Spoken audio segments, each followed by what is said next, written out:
I'm Plami, and in this episode of Plami's Thought Zone, I'm going to be sharing my thoughts on the third episode of the final 11th season of one of my favorite shows ever, The Walking Dead. The episode's name is Hunted, and frankly, for an episode named like that, I don't know, it doesn't really quite live up to its name. And that is pretty much kinda my whole opinion about this episode. It's very mixed. I feel like it didn't really live up to the expectations that I had for it. And maybe I had very high expectations after the ending of the last episode with the brutality that we saw with the Reapers killing Roy and cutting the hand of Cole, but I don't know, this episode as a whole doesn't really live up to what that ending is, frankly. And yes, if you've seen this episode, you know that it starts off really good. Like, the whole opening sequence with the Reapers attacking our group is so fucking intense and brutal. It's genuinely the first time in a long time, like, I don't know, maybe since like Negan was first introduced, that I'm genuinely afraid for our group that any character could get hurt or die, because a lot of the characters do get hurt and a decent amount of them die as well. Like we see Cole get his throat cut after seeing him lose his hand in the end of the last episode. It really shows the brutality of the Reapers. Um, we see Duncan get hit with something flying. I don't know exactly what it is, but there's a lot of flying stuff that the Reapers seem to be throwing. Alden gets hit in the shoulder. Negan gets hit in the leg. Gabriel gets cut on the neck. Daryl surprisingly gets away unscathed. And Maggie as well doesn't really get hit. She gets pulled back, but she doesn't get really hurt in any way, shape, or form.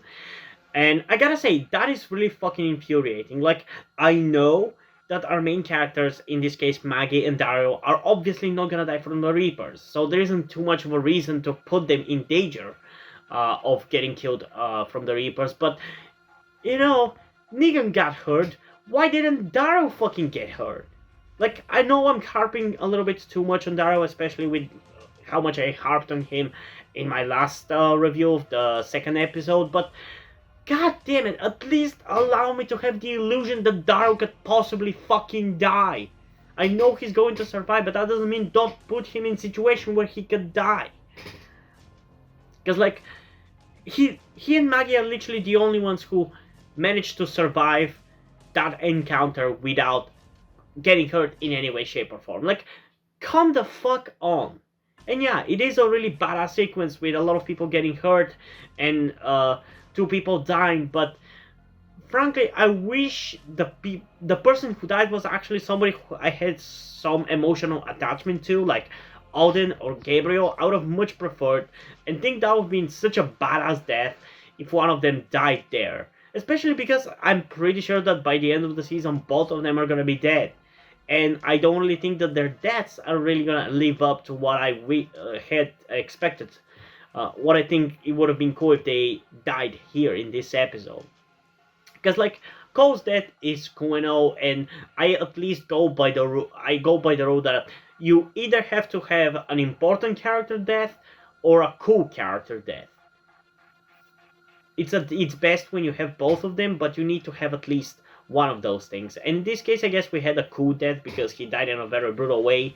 But I feel it would have been so much better if I also had emotional attachment to him, which I did have a little bit. He was kind of interesting, and I was curious to see whether they were going to go with him. I had expectations that maybe he was gonna be comic Dante, because we did have Dante in the show, but he was very different from his comic counterpart. So yeah, I don't know.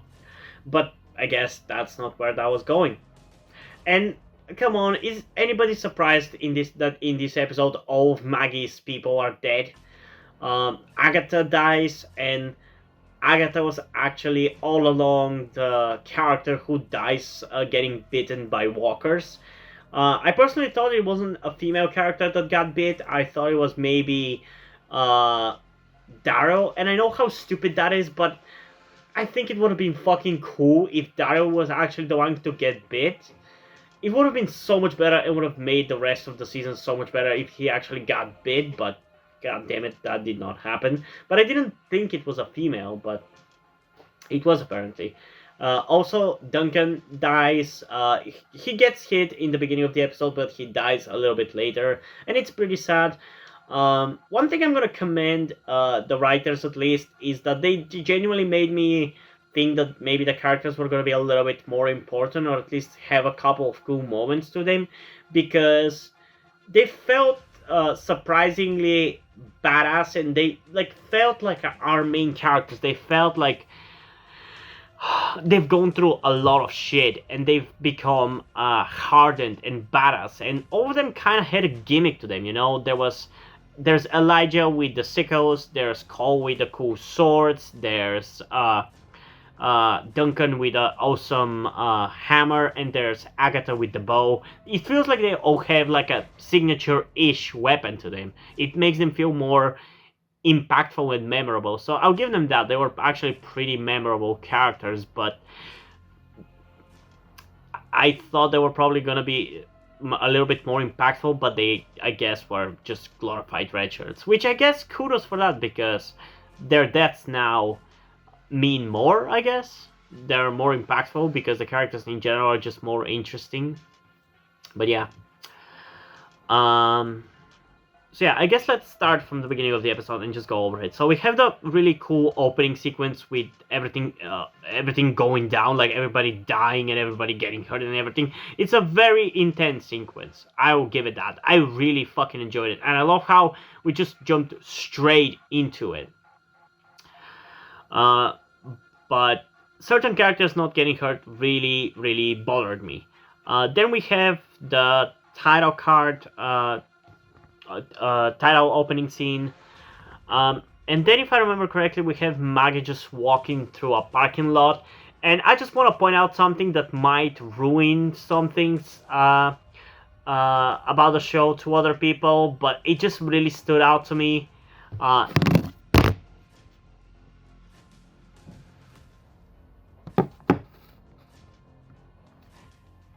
If you look at that shot of the parking lot, you can see a lot of destroyed cars, right? Well, look closer, because those cars, all of those cars, are CGI. No, I'm not kidding.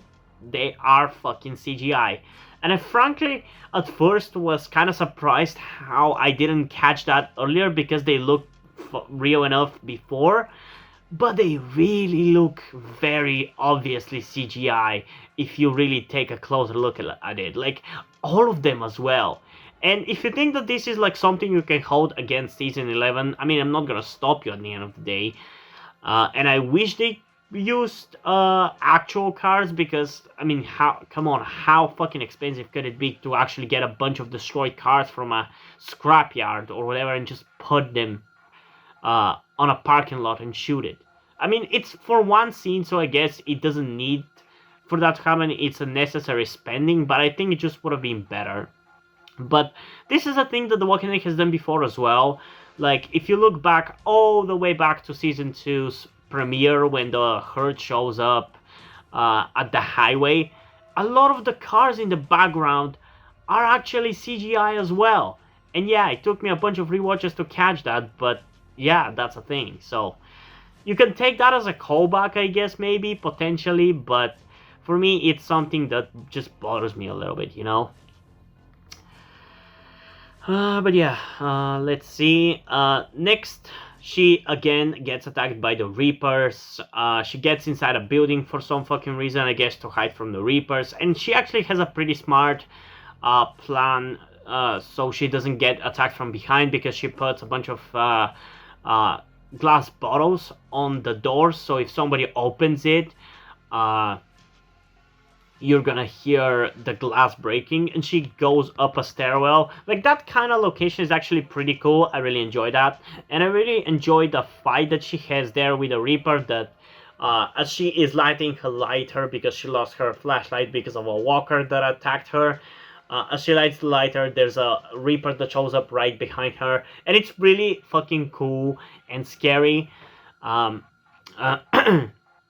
but she easily dispatches him. And it isn't really clear in the following scene whether he survived the fall or not, or whether it was somebody else that was running up the stairs, because we did hear the sound of the door uh, right before. But it's pretty cool how somebody runs up the stairs and scares Maggie into getting inside, where she actually meets some of the other people who somehow knew to get to this location as well. Um, so yeah, she finds Alden there, but both of them out of nowhere get attacked by Reapers, and Maggie has a hard time dealing with the Reapers. Like, they're pretty fucking threatening, but she fucking hits him in the bows a couple of times, which was really funny to me that she went that far to just smack him in the bows because she couldn't get to a glass bottle. But she gets to the glass bottle, breaks it, and stabs him in the head with it, and then Negan comes out of nowhere and hits him in the head as well. But apparently...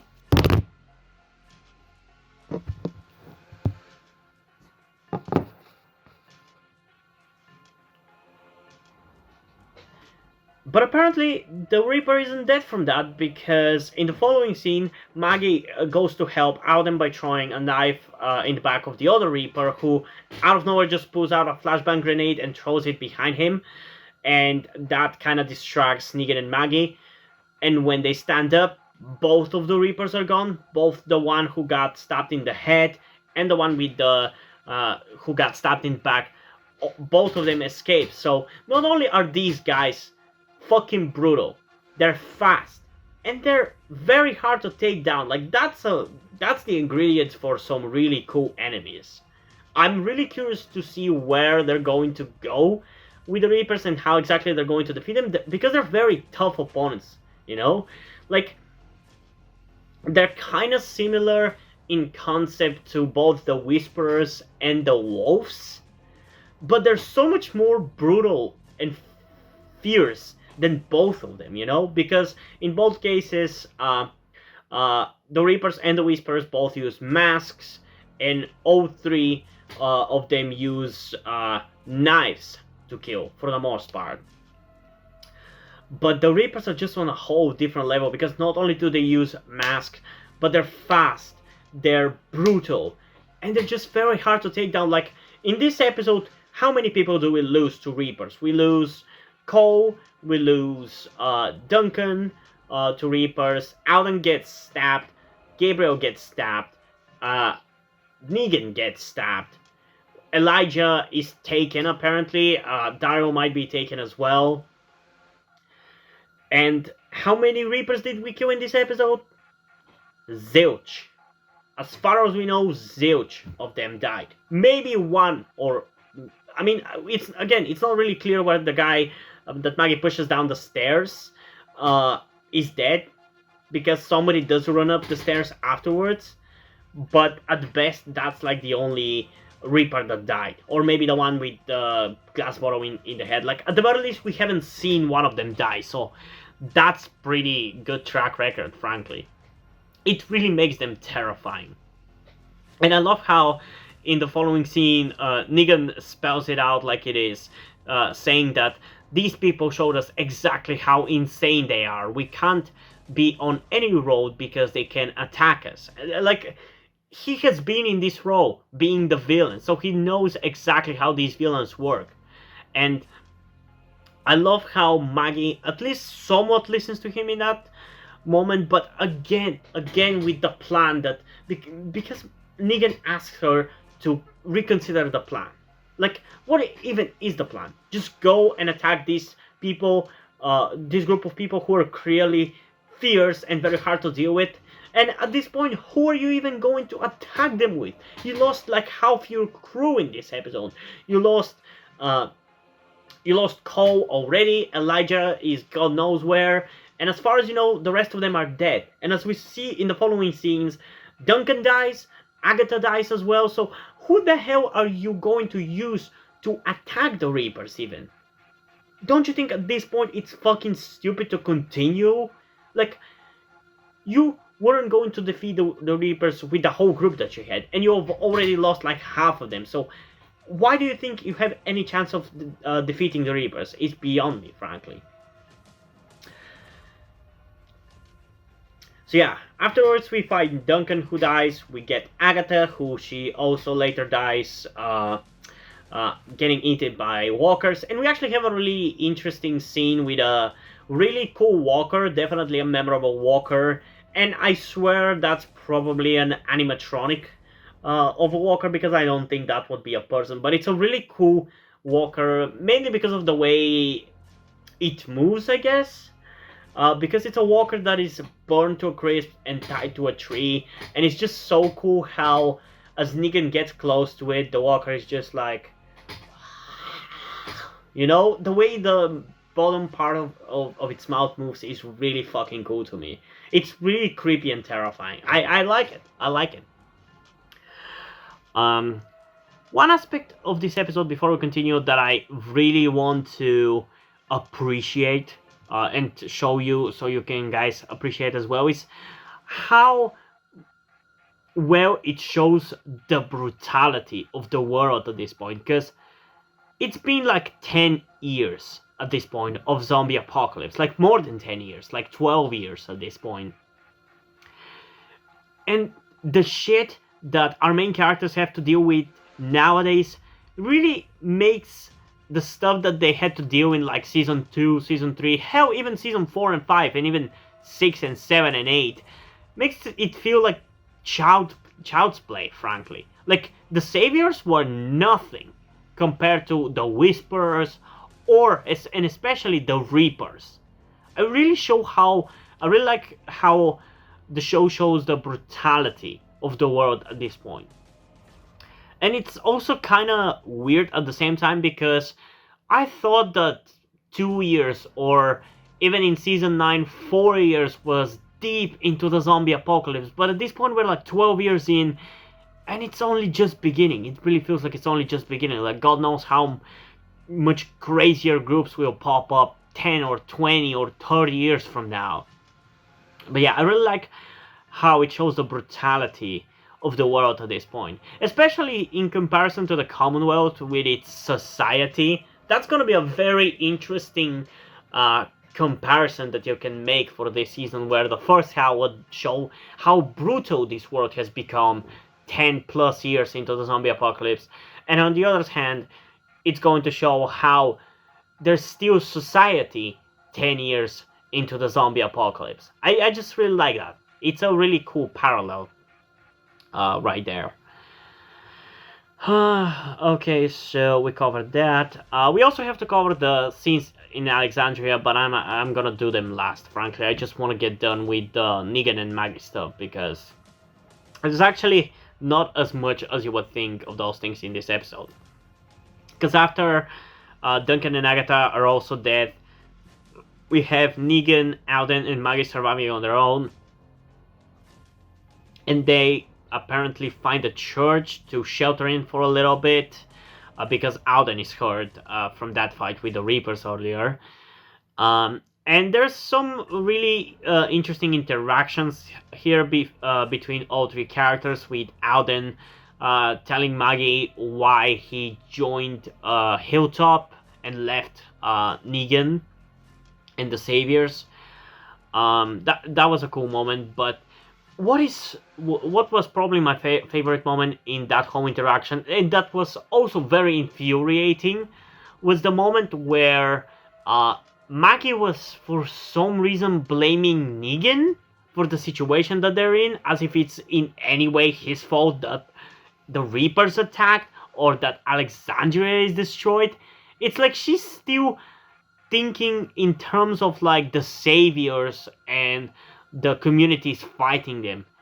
It's like it's not season 8 anymore. You can't blame Negan for anything because she starts telling him that it's easy for him to risk other people's lives or something along those lines, and it says that it's his fault that they are in this current mess.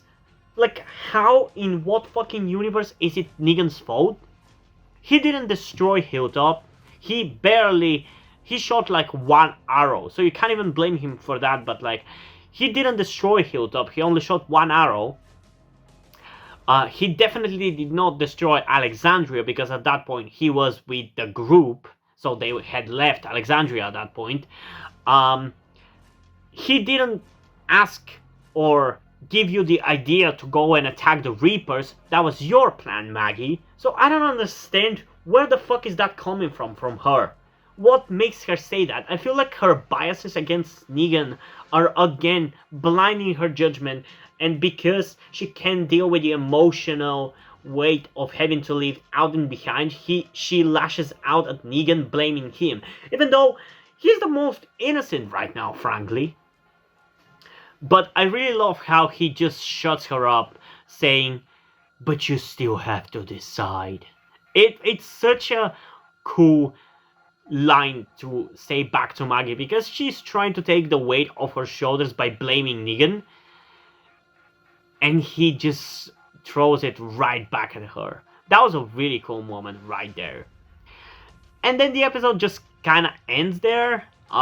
It's probably the reason why I feel like this episode doesn't really satisfy me, because as I was watching this episode, I was very entertained both by these scenes and the Alexandria scenes, which I'm gonna get into in a second. But with the ending there, I don't know, I was just like, that was it? I thought this episode was gonna be so much more intense. That was kind of my thought process about this episode, but I guess it wasn't gonna be much more intense. But yeah, in the meantime, we also have some really cool scenes in Alexandria. Frankly, in this episode, outside of the intro sequence in which the main characters get destroyed, and just the interactions with the Reapers, the more interesting part of the episode was definitely the Alexandria group scenes, because I mean, I don't know, at this point it's been like 2 episodes of this group of people being dumbasses, and Maggie being a pissy asshole at Negan, who is also a snarky bastard towards her, that I'm just kind of getting bored by it. So anything else, I'll take it.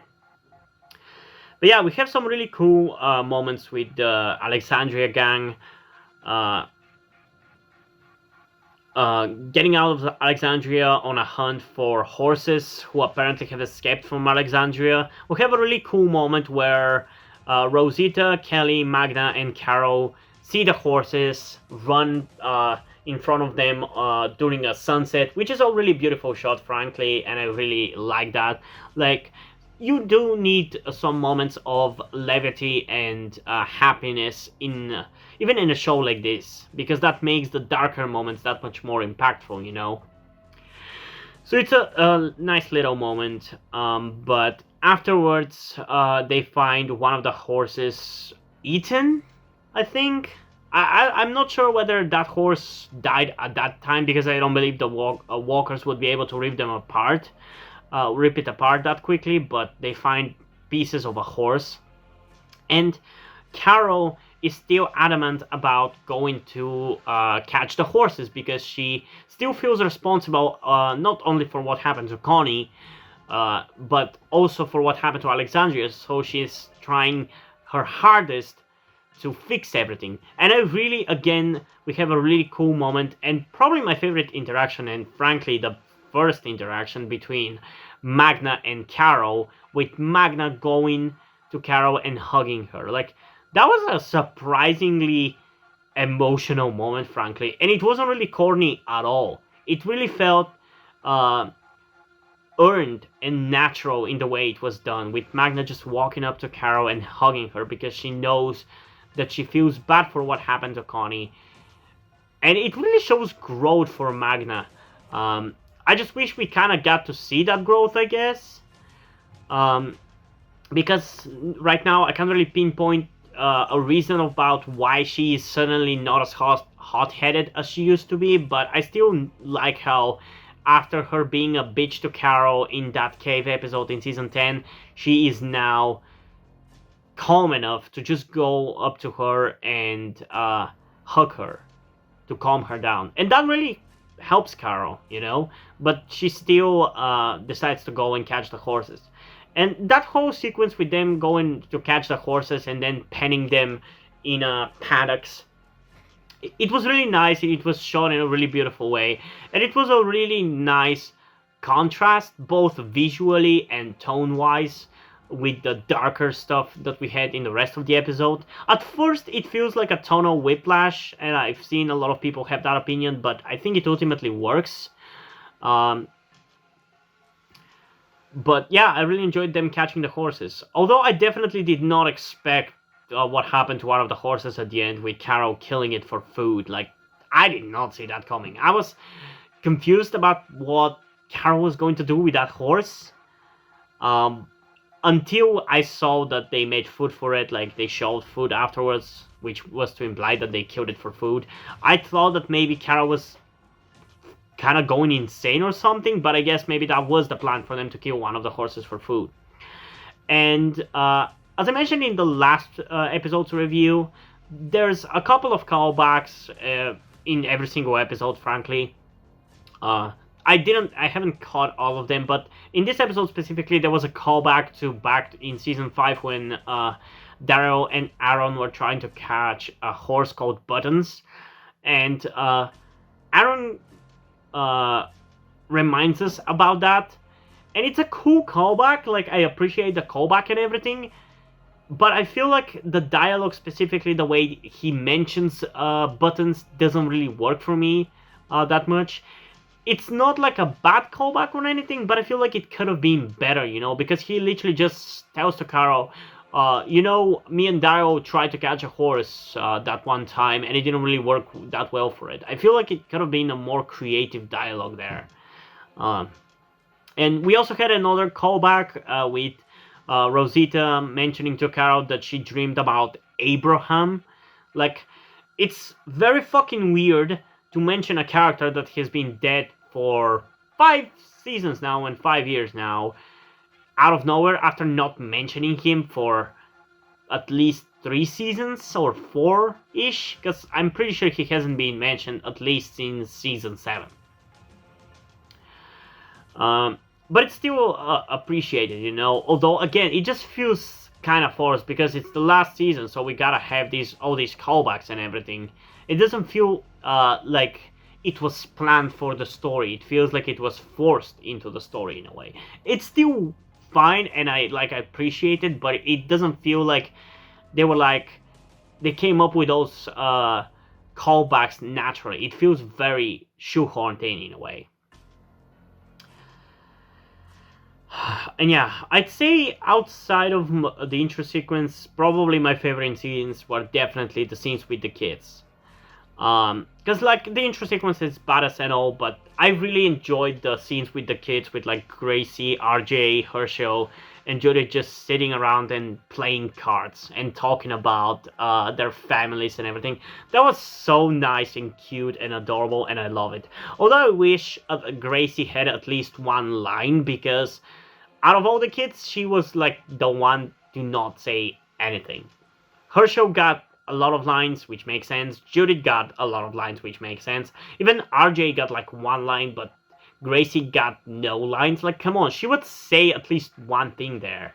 At least I feel like. It feels kind of unnatural to not have her say anything. But yeah, I just really enjoyed that whole interaction. Judith's actress, Kaylee Fleming, being amazing as usual. Herschel's actor, who I don't know who he is, but he's also actually pretty fucking good, frankly. He's actually better than I thought he was gonna be, but still. We had a really cool talk between them about how none of them are really worried about their parents leaving the communities, because they do that all the time, and that they say that they're gonna be back not to make the kids feel better, but also to make themselves feel better. That's a really nice interaction to show us how the kids feel about their parents leaving. Which in this case, for Judith and RJ, not only is Rick gone, which, Judith barely remembers him, and RJ definitely doesn't remember him because he wasn't around when RJ was born. Michonne, who is God knows where, but now even the person who is taking care of them, Daryl, he's also gone. Later on, we have another scene with them when they are supposed to eat the horse meat. And apparently Judith doesn't really want to eat it. And there was a little subtle scene that could be foreshadowing for some future storylines that they could do with Judith and Gracie. And I feel like maybe you get what I'm talking about. Um, but that would happen only if AMC decides to do some kind of Walking Dead spin-off set in like the future when Gracie and Judith are like full grown-up adults. But like there's a subtle look by Judith towards Gracie where I feel like you could definitely set up a relationship between those two in the future. And I know some assholes are gonna say, oh wow, another female character who is lesbian in The Walking Dead. How fucking original. Because also, other main female characters like Clementine from the video games has the ability to be with a girl her age as well. So it's kind of predictable to have her be uh, either bi or lesbian, but I don't know. It's just the look that the way she looked toward Gracie. I don't know. It just really feels like they're more than just friends, you know? That's just kind of how it feels, and I really like that. They feel like either very close friends or straight up two girls who like each other. And I know that's a little weird to talk about because they're still very young kids, like they're in their early teens at the latest. But I don't know, it's just that look really felt like more than just a friend kind of look. But maybe I'm just looking too much into things, you know? But yeah, am I forgetting something else about the episode? I don't think so, frankly. So yeah, overall, I think it was a good episode. Like I said, I enjoyed the episode as I was watching through it. Like there was no part where I was bored. Maybe when Negan and Maggie and Alden were at the church, that was when I was like, okay, can we actually get to something interesting? I'm kind of tired of you guys just talking and talking and talking. Give me some cool stuff that I actually give a shit about. But by and large, I was fine with the episode as I was watching. It's just that after I was done watching it, I was like left kind of empty and satisfied, and I just didn't really even have much of an opinion on the episode.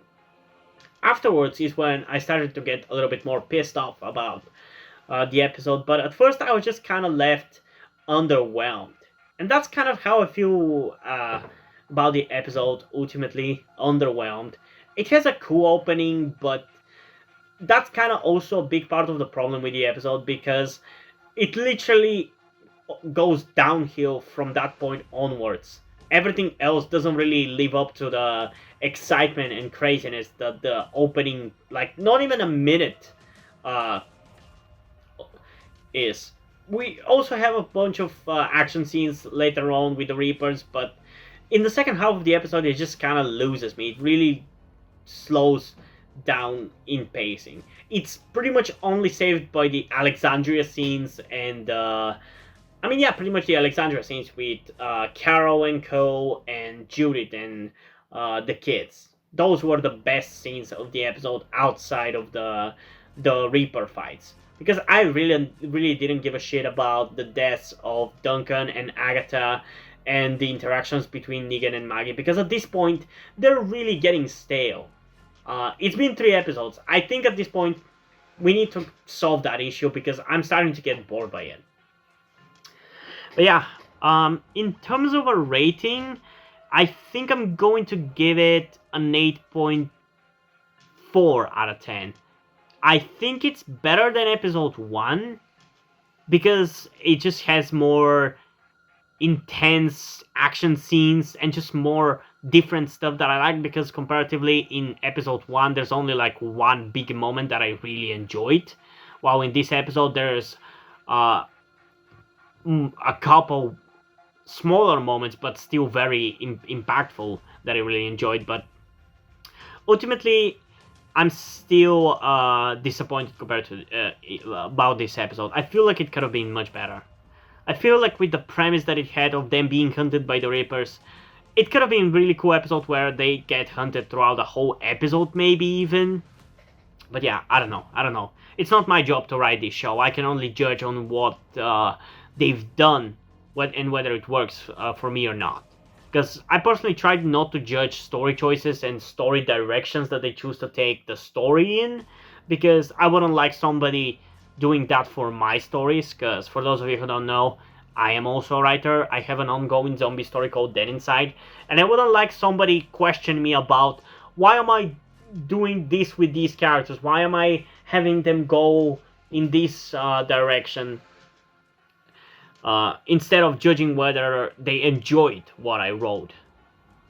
So I try not to do that for TV shows as well, except when it's like completely stupid, and even then I just question it. Don't really.